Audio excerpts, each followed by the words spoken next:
Et là, il me regarde avec un air illuminé et il me dit « Non, vraiment, s'il y a la moindre personne qui rentre, tu vas derrière le comptoir, tu prends l'arme et tu tires. » Je m'appelle Charles et je vis et je travaille à New York depuis presque 5 ans. Et dans cette vidéo un peu spéciale, je voulais juste partager quelques expériences de boulot que j'ai pu avoir ici. Alors ici, je travaille en tant que créateur de contenu pour des entreprises, notamment, surtout en fait pour des restaurants et des petits commerces. Et ces derniers mois, j'ai vraiment bossé avec beaucoup d'établissements et je voulais juste partager quelques anecdotes qui me sont arrivées, des trucs un peu insolites, des trucs qui, je pense, ne se seraient peut-être pas passés en France. Et je pense que du coup, ce serait intéressant de les partager. Alors, la première petite histoire, elle s'est passée il y a environ 7 ou 8 mois. Je suis en contact avec le manager d'un restaurant italien. Et en fait, ce mec, il a 2 restos qu'il gère. 2 restos italiens dans la ville. Donc je vais au premier, on fait quelques photos, on fait quelques vidéos, on fait du contenu. Et au bout d'une heure et demie, 2 heures, c'est l'heure d'aller au deuxième restaurant pour continuer à créer du contenu pour les réseaux sociaux. Donc avec le manager, on prend un taxi, on arrive à la deuxième localisation et il m'explique l'histoire de son restaurant. Je sens qu'il est passionné, je sens qu'il y a vraiment une histoire derrière, donc je suis intéressé, je l'écoute. Et donc là, il commence à me parler de l'histoire de ce deuxième restaurant, qui est un restaurant qui a apparemment une centaine d'années, qui est très connu dans le quartier, etc. Moi, j'en ai jamais entendu parler. Et il m'explique que son boss, qui est un investisseur, etc., il rêvait d'être propriétaire de ce restaurant. Donc je lui demande comment est-ce qu'il l'a repris, quand est-ce que ça s'est fait, etc. Là, le manager, il me regarde droit dans les yeux, il me sourit. À ce moment-là, on arrive juste à l'intérieur du restaurant. Et il m'explique que c'est un restaurant qui a à peu près une centaine d'années, qui appartenait à une vieille famille, etc., qui avait eu plein de concepts pour le resto. À une période, il y avait même un speakeasy, donc un bar clandestin en sous-sol, etc., qu'ils avaient tenté plein de choses, etc., et que c'était un endroit que les gens du quartier aimaient beaucoup. Là, le manager, il se met à commencer à sourire, et il me dit, dans le plus grand des calmes, que son patron, qui est donc un investisseur, avait tenté de le racheter et avait fait des offres pendant des années, et que le propriétaire original avait toujours refusé de vendre. Mais que, par chance, la veille du renouvellement de son bail de location, il est mort. Là, le manager se met à sourire davantage et il me dit « Mais quelle chance, quel timing exceptionnel que le mec soit mort la veille du renouvellement du bail. Et encore plus, quelle chance que son patron, que l'investisseur en question, il avait énormément d'argent et largement suffisamment pour pouvoir reprendre le bail du restaurant. » Et à ce moment-là, il prend son meilleur accent italien et il me dit « Eh bien comme quoi, la vie est bien faite, n'est-ce pas ?» Et là, il se met à rigoler. Et donc moi, en fait, je me retrouve avec ce gars qui m'explique cette situation, qui a l'air d'en être très amusé, alors que quelqu'un est mort, a priori. Et il s'ensuit un petit silence, je sais pas trop comment réagir, évidemment. Et là, il reprend tout son sérieux, et il me dit « Enfin, on t'en fait pas, ça s'est jamais su. » Du coup, je sais encore plus pas où me mettre. Donc il y a un silence de 4-5 secondes, et puis il finit par le casser et me dire « Bon, est-ce que je t'offre un petit café ?» Donc évidemment, j'ai pas pu refuser. J'ai continué à bosser, j'ai fait mon contenu et je suis parti très vite. Et en partant, il me dit de repasser ce week-end parce que il fait une super soirée à thème sur le thème du parrain et que ce serait vraiment super que je sois là. Donc j'ai pas cherché davantage d'informations, je sais pas vraiment ce qui s'est passé, je sais pas si c'est foutu de moi, je sais pas si il me disait la vérité. Mais bon, j'ai pas voulu vraiment en savoir plus, je travaille plus avec ce gars-là aujourd'hui et je pense que c'est pour le mieux. Bon, la deuxième histoire est peut-être plus légère. J'avais rendez-vous vers 9h du matin dans un restaurant dans le quartier de Soho, un quartier un peu chic, un peu tendance, etc. J'arrive à 9h et je me rends compte que le restaurant il n'est pas du tout prêt, que personne n'est là à part les gens de la cuisine et les gens qui nettoient, etc. Donc je rentre, j'essaie d'expliquer que j'ai rendez-vous, mais personne parle anglais ou français, tout le monde parle espagnol. Alors moi je parle pas espagnol mais je le comprends très bien, donc on se retrouve dans une situation complètement improbable où en fait je me retrouve sur Google Translate à taper ce que je veux dire en anglais pour que ça soit traduit en espagnol, ils me répondent en espagnol, je comprends leur réponse et je retape ma question, etc. Enfin bref, un truc complètement absurde. Mais bon, en gros, on me dit que le manager est pas là, et qu'ils sont pas au courant, et que donc en fait je peux rien faire. Donc évidemment, je suis un peu énervé, je sors de là, j'envoie un mail au manager avec qui je devais avoir rendez-vous, en lui disant, bon écoute, j'ai pas pu rentrer, j'ai pas pu bosser, t'es pas là, qu'est-ce que tu fais, va falloir qu'on recale un rendez-vous, va falloir que ça soit prêt. Voilà, il va falloir que je puisse travailler, quoi, que je sois dans les bonnes conditions. Le manager me répond, hyper désolé, on a qu'à se voir la semaine prochaine, voilà, tout sera prêt, t'en fais pas, 9h du matin, nickel. Donc une semaine après, je me repointe à 9h du matin, et là, même chose. Donc le restaurant est pas prêt, il n'y a pas grand monde, personne ne sait que je dois venir, donc je comprends pas, je prends mon téléphone et j'appelle le manager. Le manager décroche, là je sens que je le réveille ou bien pas loin. Je me fais engueuler, donc il m'explique qu'il savait pas que l'endroit devait être prêt, que l'étape devait être faite, etc. Et il savait même pas qu'il devait être là. Enfin bref, je me fais vraiment rentrer dedans et il me dit bon, j'arrive dans 20 minutes et tout sera réglé.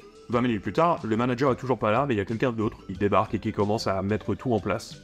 Bon bah je laisse faire parce que je suis dans un resto que je connais pas le process de mise en place, etc. Et je me dis que je vais juste attendre. Un quart d'heure plus tard, j'ai le manager qui débarque, qui continue à m'engueuler et qui me demande de l'aide pour mettre en place sa salle. Moi je suis un peu agacé, mais bon je le fais, je déplace les tables, je mets des couverts, etc. Enfin bref, je les aide parce que bon, moi aussi j'ai envie de me barrer, j'ai envie d'en finir et j'ai envie que ce soit fait. Bref, au bout d'1h30 environ, tout est prêt, donc il est à peu près 10h30, je me mets à commencer à shooter, à prendre des photos, à faire quelques vidéos, etc.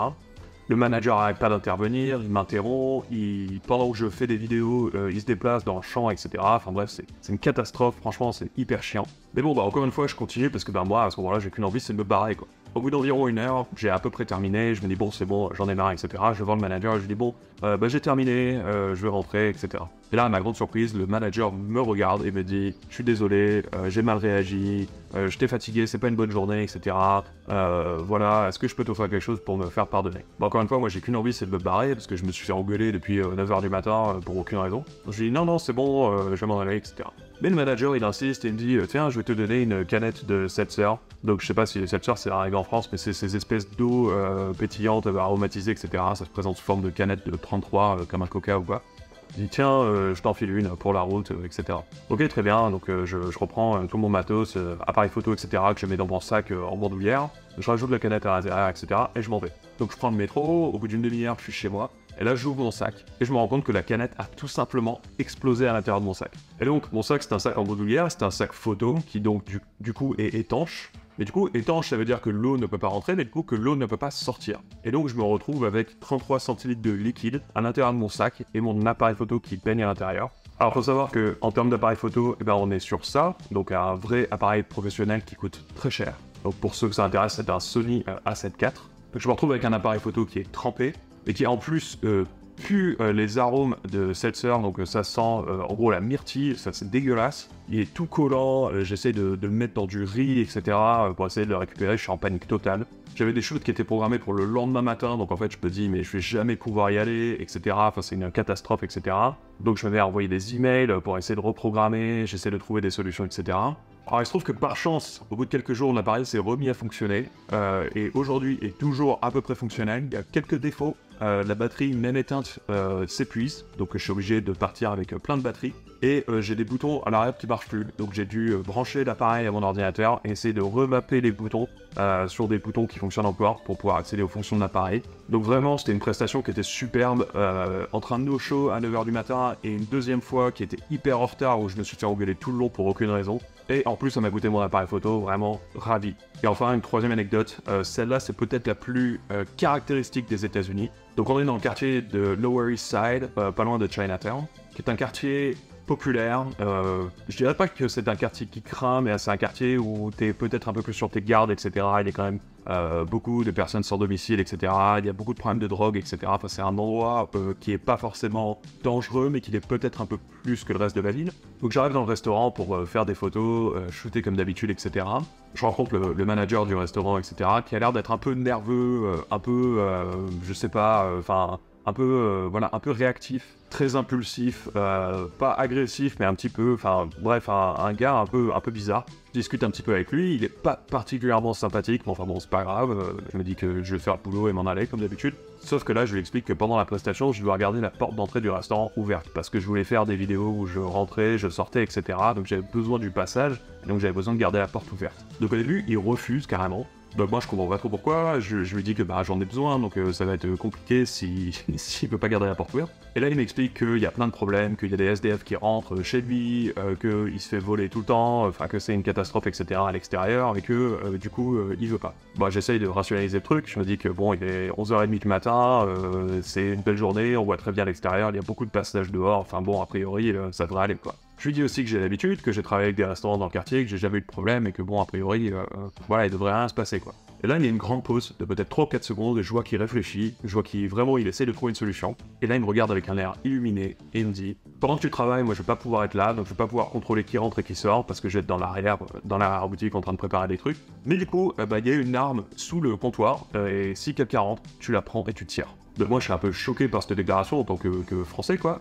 Donc je réponds pas tout de suite, j'essaie de rationaliser le truc quoi. Là il me regarde à nouveau très sérieux et il me dit non vraiment, s'il y a la moindre personne qui rentre, tu vas derrière le comptoir, tu prends l'arme et tu tires. Je lui ai dit ok pour avoir la paix. À ce moment-là, moi, je suis un peu tendu quand même, parce que je vois que le mec est très réactif, je vois que le mec, il est, voilà, il a pas l'air très stable, il a l'air très impulsif et tout, et je me dis, mais s'il y a quelqu'un qui rentre, si j'y vais pas, lui, il va y aller, il va tirer, quoi. Et il va potentiellement tuer quelqu'un devant moi, quoi. Faut aussi savoir que les armes aux États-Unis c'est très commun, etc. Mais par contre qu'à New York, c'est quand même très contrôlé, on n'en voit pas, il me semble que c'est interdit d'en porter. Je pense que ça doit être légal d'en avoir, mais t'as pas le droit de les porter dans la rue, etc. Ou même de t'en servir, il me semble. Enfin, très encadré en tout cas ici. Enfin bref, j'ai un peu la boule au ventre, je commence à travailler, je passe 20-30 minutes, je fais des photos, je fais des vidéos, etc. Donc là je suis plutôt à l'arrière du restaurant à ce moment-là, quand j'entends des bruits de pas de quelqu'un qui rentre. Donc là, je suis rempli de terreur, je me dis que je vais aller voir la personne et lui demander de partir, parce que j'ai peur pour cette personne, quoi. Parce qu'évidemment, moi, je vais pas aller derrière le comptoir prendre l'arme et tirer, mais peut-être que le manager, lui, va pas hésiter, y aller, et comme un fou, tirer sur ce gars, quoi. Donc je commence à rapprocher du gars vers l'entrée, et là, j'entends une voix à l'arrière, du manager qui commence à hurler, qui pète un câble, qui commence à courir vers le comptoir qui se trouve vers l'entrée.